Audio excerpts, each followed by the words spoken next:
In this video, I'll be going through all the things that you need to be doing as a free-to-play player. I am a 100% free-to-play player in Kuni Crossworlds, and I'll be sharing with you future tips and guide videos, so be sure to subscribe if you are interested. Now, without further ado, let's get started. Now, I'll assume you're around level 35 plus because anything before this will pretty much just be tutorials and introducing you to the different features the game has to offer. The first and obvious thing to do is claim all your check-ins and use up any of your event entries to grab some of the free resources. These should pop up on your screen so you can't miss them. You should have set all 3 familiar eggs to hatch overnight, so when you log in, you'll want to hatch them all first as it takes 2 hours to hatch. Be sure to check again every 2 hours if you have the time. Next, pop into your forest and collect all the free gifts your familiar has collected for you. You also want to gather any other resources such as apples and tomatoes, and don't forget to replant them for tomorrow.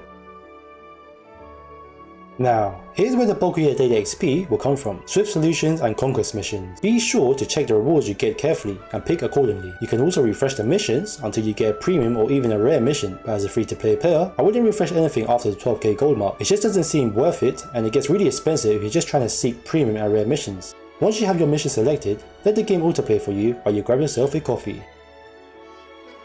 Alright, next up are the Powwow missions. You have the familiar cradle for familiar upgrade materials, fire temple for weapon upgrade and crafting recipes, and lastly, the gold biz pirate ship for gold. As you get stronger and clear each tier, you will unlock the next tier offering greater rewards, so be sure to try your best to beat your previous record. Your daily mission board will reward you with great items that are essential to speed up your progression, such as the weapon and armor crafting recipes, and energy drinks. You can check what tasks you need to complete over here, but all the stuff I've covered so far will naturally complete these. Don't forget, there is also the weekly mission board, which you should definitely try to complete as well. Alright, so now probably comes the least favorite daily, the jewel yard. Yes, we are a free-to-play player, so we'll probably be facing against whales or spenders in this game. Don't worry, try not to compete. We still want to at least use up our entries for the daily mission tasks and daily rewards. Alright, so we're nearly there, I promise. If you find anything I have mentioned so far useful, please leave a like and subscribe to the channel. It will really mean a lot to me and help me grow the channel. Okay, now back to the video. Make sure you go over to the shop and claim your free equipment and familiar Powwow bundles. I also advise you to buy the second bundle for 20k gold coins each. This is really not that much gold, and the resources will benefit you over the long run.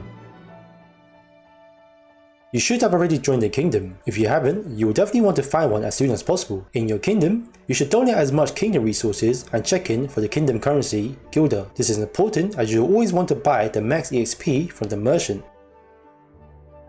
If you can pick out assignments that you can realistically complete as a free-to-play player, go ahead and pick them up as they will reward you with more Gilda. This next advice is only if you have the time for it. Participating in the field bosses. You can check what time they spawn by clicking here. I know some of you have a school or a job around these times, so it may be difficult to always participate to every boss fight. Honestly, if you are enjoying the game and will be sticking around, you shouldn't need to worry too much on missing these. Just participate when you can. Once you have done everything mentioned so far, you'll want to then push the story and reputation mission as far as possible. When you eventually reach a blocker where there's no more reputation quests or story to progress, this is where you want to auto battle in the chaos fields. Be sure to pop your energy drink, as this will be the best way to farm out the rest of the EXP for your next level. If you have the aroma items, you should also use this in the world map to farm the monsters' soul stones. Completing these will grant you with bonus stats and CP. And finally, we have made it to the last tip. Before you log out, make sure to take advantage of the 4 hours AI mode. I'll advise again to use this in the world map if you want the soul stones or in the chaos field for more EXP. So that was pretty much everything you need to be doing, especially if you are a free-to-play player, as this will optimize your resources and allow you to progress through the game effectively. I know that I haven't covered each area in full detail, but that's because I believe that each deserve their own video, and I'll be covering them all on this channel. So be sure to subscribe and like the video, as that will really mean a lot to me and help me grow the channel. Thank you for watching, and I'll see you in the next video.